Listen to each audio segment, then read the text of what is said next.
Hey there nation, and welcome to the show where we help you to play miniatures wargaming on a budget. It is I, Commander Cheapskate, and welcome to Cheap Shots, the ultimate series for miniature wargamers who want to stunning tabletop models without breaking the bank. In this series, we'll show you how to save money on your miniature painting hobby by using affordable craft paints, budget-friendly tools, and clever techniques. So whether you're a beginner or a seasoned hobbyist, you'll learn how to achieve incredible results without the premium price tag. And on today's video, we're going to show you guys how to paint up the Kunnin Krew, which is basically a Cool Boys warband for your games of Warcry, as well as for your games of Warhammer Underworlds. And by following the tips and techniques and the materials that we suggest, we can help you save over $133.23 at exactly the same time. So that being said, let's go and show you guys how to quickly and more importantly cheaply paint up the Kunnin Krew for your games of Warhammer Underworlds. Alright, so let's go and talk about how to paint up the Kunnin Krew real quick. So I do have to apologize, I did get a little overeager when I actually started painting these miniatures. I was actually a couple of steps in before I actually started taking photos, so I do apologize for that. So the first thing I do, of course, is to assemble your miniatures, and these miniatures were actually pre-assembled because I bought these secondhand from a player at my local game store. The guy had damaged a couple of these miniatures. As you can see, for example, the main character in the front and the back there, he's got like this little head cage thing around his body, but that was snapped off, and there's also a couple of other broken pieces on these miniatures, which was kind of in my favor because I was able to get these guys for like $10, so that part was quite nice as well. But regardless of how you assemble the miniatures, the first thing you gotta do, of course, is to prime them. And for me, I like using Rust-Oleum Flak Black Primer, and the reason why is because there's a lot of black on these miniatures in terms of the clothing they're wearing, so we're gonna save ourselves a lot of time and energy as well as effort by just using that as a solid base coat to work off of. Now once we have our black primer done, the next thing we're going to do, of course, is to dry brush your miniature. I do 2 layers of dry brushing. The first one I use is Pewter Gray by Apple Barrel Paint. You can get this at your local Walmart, as well as Folk Arts Pale Gray for the second dry brushing, which you could also get at Walmart as well. What I do is I do a heavy dry brush real quick with a Pewter Gray on top of the black primer, and then I follow up with another dry brushing of Folk Arts Pale Gray. So that way you create the illusion of depth in your miniatures by catching the highlights of the miniatures on the raised surfaces while leaving that darker color in the recesses.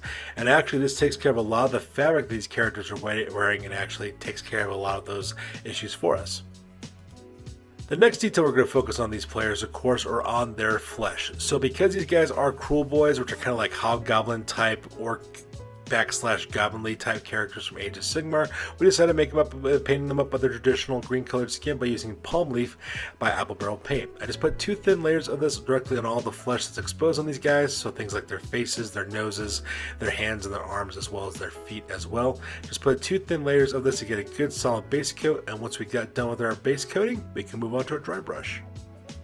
So the color we decided to use for the dry brush on this one is Lime Sherbet by Apple Barrel Paint. I just do a quick dry brushing all over the miniature, and as you can see, that beautiful palm leaf green color is still in the recesses of the miniature, while the highlights of the miniature have been highlighted by that dry brushing by Lime Sherbet. Once again, creating that illusion of depth within our miniatures as well. And I do realize that, of course, that when you do the dry brushing on your miniatures, you're going to have this kind of chalky pastel appearance on it. Don't worry if you do see that effect. That eventually will go away when we get to our oil washing step. Don't worry, because that's going to smooth out the transitions when we get to the washing. So once we get done with all the dry brushing, the next thing we gotta do, of course, is to neaten up a little bit. So if you do have some lime sherbet that kind of spills over to different parts of the miniature that you don't want that to be there, just use some pigment paint real quick by Apple Barrel Paint. It's a nice dark gray, almost like a black color. So it's a nice touch-up color to use to kind of touch up any mistakes you might have made with the dry brushing with the lime sherbet. I didn't do very much on this miniature, so I didn't have to do very much correction, but just in case you do, use pigment paint in order to do so.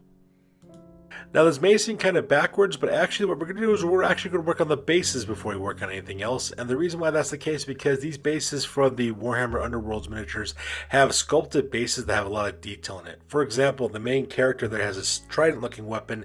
He also carries a whip, but the whip actually goes down directly to the base, and it's actually sculpted the base with the different lashes for his whip. So because of that, we got to pick out that detail earlier. So in order to help kind of solve this, we're actually going to do the base real quick on the miniature and then pick out those details later on.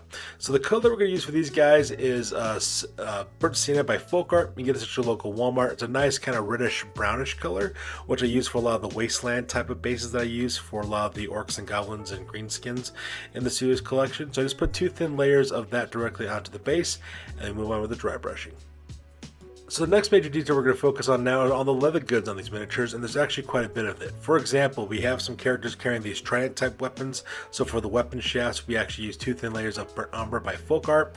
For some of the leather satchels these characters are wearing, we use a combination of different colors like moccasin brown, territorial beige, as well as apple barrels light mocha. You can get all these colors at your local Walmart or your local Hobby Lobby, and we're just picking out those little details. So things like boots, for example, belts, arm greaves, pouches that these guys are carrying, any kind of leather goods. We're looking at that, the lash of the whip carried by the main character. So we're just picking out those details and picking out those colors. That way we can make that a variety of different earth tone shades to contrast with the black clothing these characters are wearing. So usually I do a dry brush, but I decided to skip the dry brushing phase for my guys who have all the brown leather goods that we did earlier, just because I was kind of feeling lazy and I didn't think we really needed it at the time. So instead what I decided to do is a dry brush the bases to bring a lot of those details we couldn't see earlier. And I used to use Terracotta by Folk Art. It's a beautiful clayish reddish orange color that I use a dry brush directly onto the Burnt Sienna. Creates this kind of boggy, muddy kind of wasteland look on the miniatures and brings a lot of those details that were sculpted on the bases that we couldn't see before. And speaking of those details, let's go and talk about exactly what we did next. So for a lot of the different materials that are on these bases, we see things like ruined masonry, we see skulls, we see bones, we see pieces of rotting wood. We also see some greenery on these bases as well. So for the details, we use a couple of colors in order to break those details out. Now for the earthworks, we use 2 thin coats of Tuscan teal by Apple paint. And the reason why is because a nice contrasting teal color to all the orange and the browns that we have in these miniatures. Plus it kind of matches a little bit of the masonry that we have in our Mordheim collection, because I plan on using these miniatures as Mordheim fighters. For the other colors that we use, for example, like the lash of the whip carried by the leader, we picked out 2 thin layers of Burnt Umber to bring out that detail, make it contrast nicely with the base. For any skeletons or bones that we saw on the bases, we use a couple thin layers of khaki by Apple paint for those. And for some of the reeds and the grass that's also on the bases, we put 2 thin layers of Holly Branch by Apple paint as well. Here's a close-up of the front of the miniatures, just to show you guys some little details on top of the bases as well, for like the skulls, as well as some of the whips that we had for the characters and the bases. We just dry brushed it real quick with some territorial beige, mainly for the net that was on the ground, the little netter there on the right hand side, as well as the whip of the main character, as well as the shafts of their weapons to bring out that wood grain detail. Once we're done with that, the next thing we gotta work on now is on the metallics of these miniatures. And there's actually, we're almost done with these guys. Most of these guys are wearing black robes, so we picked out those details earlier. And so for most of the armor that we're using a couple of colors. For all the parts we want silver, so things like the man catcher, the trident, the little barbs on the whip, as well as the ball and chain, as well as the blades of the weapons. We picked out 2 thin layers of gunmetal gray by Folk Art. You can get this at your local Walmart. It's relatively available to bring out those details. It has a nice contrasting color with the green as well as the black that we have earlier on these miniatures. For all the gold elements on these miniatures, we pick out that detail in 2 thin layers of deco art in Emperor's Gold. It's a very close color to Retributor armor, but a fraction of the cost. And we picked out a couple of details, things like jewelry and wrist guards these characters are wearing, little icons they're having hanging off their belts and things, as well as like some chains, some face masks that these guys have. Any kind of details we want to draw our attention to, we bring that 2 thin layers of the gold. And for the rest of the metallic elements, we use 2 thin coats of Folk Art's copper color. So these are things like bracelets, belt buckles, little icons on their armor, little studs that are bolted directly into their armor plating. Just added a little bit of detail to add some color variety on the miniatures as well. And because we're doing a quick paint method of these miniatures, the next thing we're going to do, of course, is an oil wash. And we're going to use mid-wax poly shade in Mission Oak color in order to do this. And the reason why is because it does exactly the same thing as Armor Painter Strong Tone, except at a fraction of the cost. So what the oil washing does is a couple of things. The first thing that it does is smooths out the transitions between our dry brushing as well as our base coating.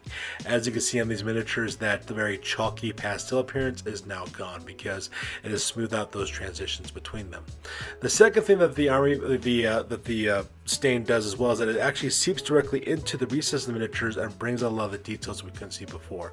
So like the gaps between the fingers, for example, the folds of the clothing, the texturing on the bases, it's going to bring out those details and bring them out quite well. And the last thing it also does too is it also darkens down the value of the colors that we use on our miniatures earlier. That's the reason why we use such bright colors during the painting process, because that oil wash is going to darken down that tone. Now you will need to let this stuff dry and cure for about 24 hours because there is some polyurethane in it, so we'll give a protective coating on your miniature. So whenever you do your miniature painting, I suggest use this as the last step, and then you can return back to it the very next day, so that way it'll be dry and cured by that point. So 24 hours have come and gone for these miniatures, so the bases have now dried and cured. So the next thing we do real quick is to rim the bases real fast, and I use 2 thin coats of terracotta by Folk Art in order to create this kind of wastelandy, kind of boggy looking base that contrasts nicely with the black as well as the green that is spread throughout the entirety of this warband. The very last step, of course, which is completely optional, is to do a matte varnish spray on your miniatures, just because I don't like that high gloss sheen that is left behind from the stain as well as the polyurethane. So just by using some Krylon matte varnish that I get at my local Walmart, just spray it real quick across the entirety of the miniature to kind of flatten that down and remove that high gloss, so that we have a beautiful matte finish. And of course, if you do like the high gloss finish, you could of course skip this step. So here's a staged photo of the finished miniatures. As you can see, we achieved a beautiful tabletop standard with these characters. They look dark, they look grimy, and they look like they're ready to raise hell in the depths of the Warhammer Underworlds setting, or in my case, using them in the ruined streets of Mordheim. So now that we're not talking about exactly how we paint these miniatures using the cheapskate method, let's go ahead and talk about the products that you'll need to buy from both Army Painter as well as Citadel if you want to achieve the exact same results we did, but using those name brand paints instead. So these are the materials you need to buy from both Citadel as well as Army Painter if you want to achieve the exact same results we did, but using those name brand paints instead. First, you'll need to buy a can of Chaos Black Spray for $17, as well as Thunderhawk Blue, Baneblade Brown, Militarum Green, Caliban Green, Cyberite Green, Morghast Bone, Baylord Brown, Slanesh Gray, Eshin Gray, XV88, Doombull Brown, Squig Orange, Ulthuan Gray, and all those colors that cost you $4.55 a piece, as well as that Chaos Black Spray costing you $17. You also need to buy a pot of Wildwood, Leadbelcher, Screaming Bell, Retributor Armor, and all those colors cost $7.80 for those. You also need to buy a can of Armor Painter Strong Tone, which will run you $32, and if you decide to do a matte varnish for your miniatures, you'll need to buy a can of Munitarmy Varnish that costs $19.50. So assuming that you're purchasing all these products for the very first time, you're talking about a grand total investment of $158.85 in order to paint up your miniatures the same way we did, but using the name brand paints instead. Now, assuming that you purchase everything for the very first time from our cheapskate method for the very first time, you're talking about a grand total investment of $25.62. So when you subtract the two, you end up with a grand total savings of $133.23.